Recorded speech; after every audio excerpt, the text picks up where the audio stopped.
Taiba Yusuf.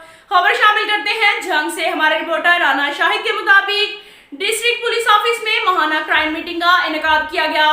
Crime meeting में DSP patrolling जंग, मेहर सईद चुचकाना, तमाम शिफ्ट इंचार्जेस ने शिरकत की।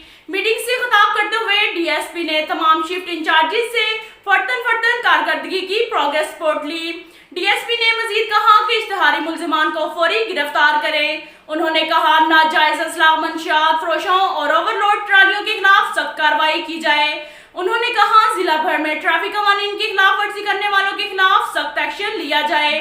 तमाम शहरा को जुर्म से पाक करने के लिए अच्छी हिकमत अमली अपनाएं। अब तक के लिए इतना ही काफी है। मिलते हैं अगले बुलेटिन में, हमारे साथ रहिएगा। अल्लाह हाफिज।